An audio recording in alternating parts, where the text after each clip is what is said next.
عوام کے لیے بڑا ریلیف، پیٹرولیم مصنوعات کی قیمتوں میں تاریخی کمی، فی لیٹر 40 روپے سستا کر دیا گیا۔ پیٹرول کی نئی قیمت 283 روپے 38 پیسے فی لیٹر مقرر، ڈیزل 15 روپے اور مٹی کے تیل میں 22 روپے 43 پیسے فی لیٹر کمی۔ اوگرا نے نوٹیفیکیشن جاری کر دیا، عالمی مارکیٹ میں خام تیل سستا ہونے اور روپے کی قدر میں اضافے پر قیمتوں میں کمی کی گئی۔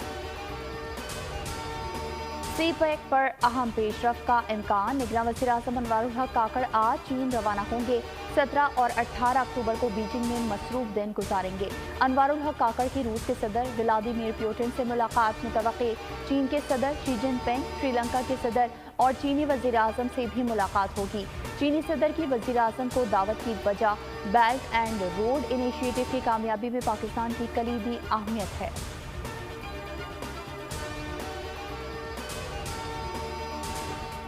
پاکستان معاشی اصلاحات کے اقدام کر رہا ہے، پائیدار معاشی ترقی کی کوشش کی جا رہی ہے۔ نگراں وزیر خزانہ شمشاد اختر کی مراکش میں موڈیز کے وفد سے ملاقات، کہا غیر ملکی سرمایہ کاروں کے اعتماد کو بڑھا رہے ہیں، سماجی تحفظ کے ذریعے لوگوں کی مدد کو یقینی بنایا جا رہا ہے۔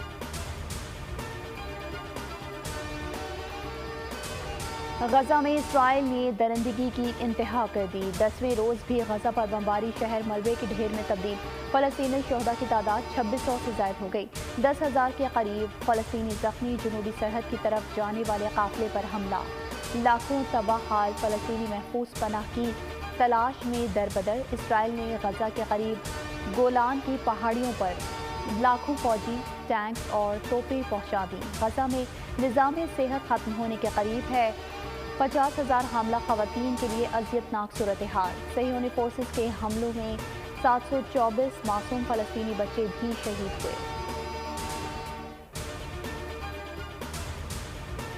حماس کا آپریشن طوفان الاقصی، 1300 سے زائد اسرائیلی جہنم واصل، 3000 سے زائد زخمی ہوئے، اسرائیل کی 265 فوجیوں کی ہلاکت کی تصدیق، کہا یرغمال بنائے جانے والے 126 اسرائیلیوں کو غزہ میں رکھا گیا۔ اسرائیل اور لبنان کی سرحد پر کشیدگی میں اضافہ، اسرائیلی ایمرجنسی سروسز نے دعویٰ کیا کہ جنوبی لبنان سے شمالی اسرائیل پر داغے گئے میزائل سے اسرائیلی شہری ہلاک اور زخمی ہو گئے ہیں۔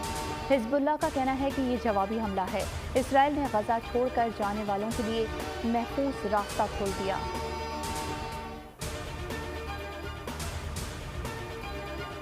سیکریٹری جنرل اقوام متحدہ انتونیو گوتریس کہتے ہیں غزہ میں پانی، بجلی اور دیگر سامان ختم ہو رہا ہے، اقوام متحدہ کے پاس خوراک، پانی، طبی سامان اور ایندھن کا ذخیرہ موجود ہے، تمام سامان گھنٹوں میں غزہ بھیجا جا سکتا ہے، غزہ میں بلا روک ٹوک امداد کو رسائی دی جانی چاہیے، ترسیل کو یقینی بنانے کے لیے غزہ میں محفوظ ماحول ہونا چاہیے۔ پاکستانیوں کا مظلوم فلسطینیوں کے حق میں احتجاج، لاہور، پشاور، کوئٹہ سمیت ملک بھر میں اظہار یکجہتی، شہر قائد میں ریلی نکالی گئی، شرکا نے اسرائیلی جارحیت کے خلاف نعرے لگائے، پشاور میں مظاہرین نے مسلم ممالک سے فلسطینیوں کے لیے آواز اٹھانے کا مطالبہ کر دیا،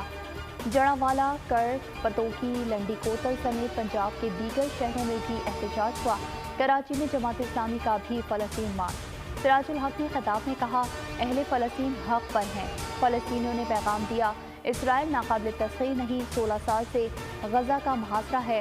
روز بمباری ہوتی ہے، فلسطینیوں نے مجبور ہو کر اسرائیل پر حملہ کیا۔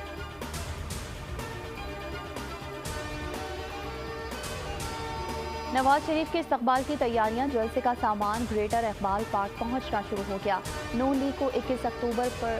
جلسے کی اجازت مل گئی، این او سی جاری کر دیا گیا، مینار پاکستان جلسہ گاہ کی تمام سیکیورٹی کی ذمہ داری منتظمین پر ہوگی، جلسہ گاہ کے باہر سیکیورٹی کے انتظامات پولیس سنبھالے گی، رانا ثناء اللہ کہتے ہیں 21 اکتوبر سے پاکستان میں سیاست کا رنگ اور ماحول بدل جائے گا۔ مریم نواز لاہور سے اسلام آباد روانہ ہو گئی، نواز شریف کی وطن واپسی کے حوالے سے اسلام آباد میں اہم ملاقاتیں کریں گی۔